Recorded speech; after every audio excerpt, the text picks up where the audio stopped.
And the Lord spoke to Moses in the plains of Moab, by the Jordan, across from Jericho, saying, Command to the children of Israel that they give the Levites cities to dwell in, from the inheritance of their possession. And you shall also give the Levites common land around the cities. They shall have the cities to dwell in, and the common land shall be for their cattle, and for their herds, and for all their animals. The common land of the cities, which you will give the Levites, shall extend from the wall of the city outward 1,000 cubits all around.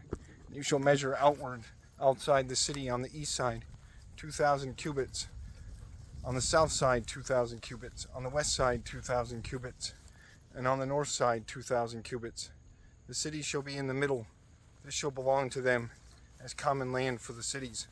Now among the cities which you will give to the Levites, you shall appoint 6 cities of refuge, to which a manslayer may flee, and to these you shall add 42 cities. So all the cities you will give to the Levites shall be 48.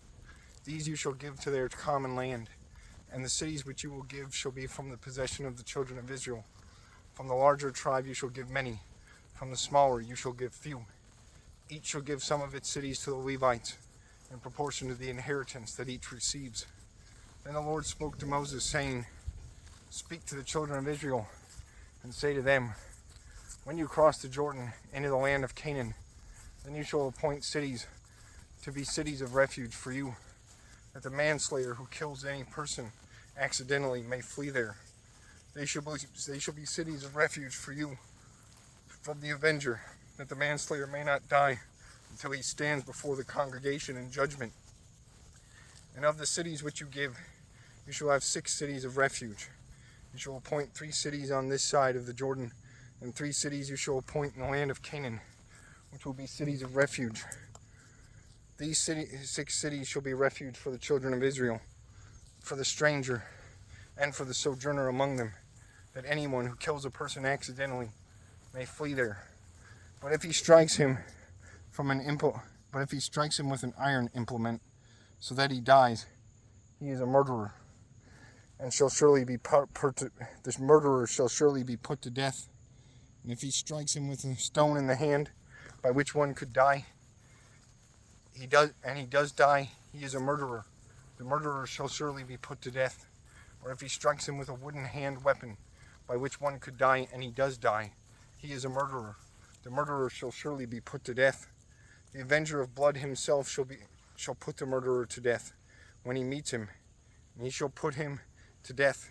If he pushes him out of hatred, or, while lying in wait, hurls something at him so that he dies, or in enmity he strikes him with his hand so that he dies, the one who struck him shall surely be put to death. He is a murderer.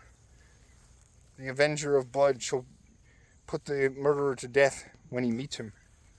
However, if he pushes him suddenly without enmity, or throws anything at him without lying in wait, or uses a stone by which a man could die, throwing it at him without seeing him, so that he dies, while he was not his enemy, or seeking his harm, then the congregation shall judge between the manslayer and the avenger of blood, according to these judgments.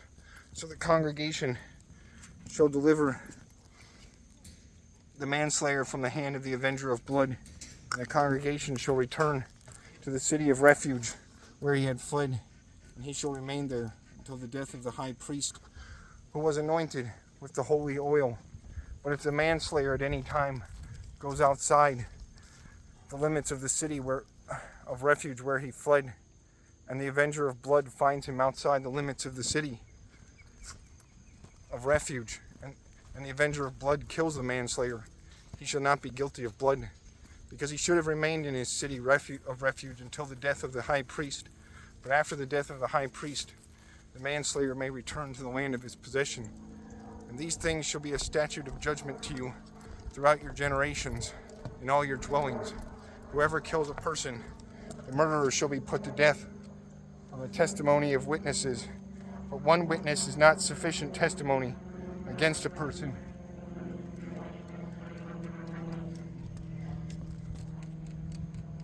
For the death penalty. Moreover, you shall take no ransom for the life of a murderer who is guilty of death, but he shall surely be put to death. You shall take no ransom for him who has fled to his city of refuge, that he may return to dwell in the land before the death of the priest.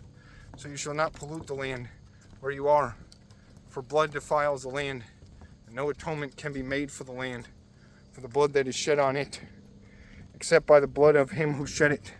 Therefore, do not defile the land which you inhabit, in the midst of which I dwell, for I, the Lord, dwell among the children of Israel.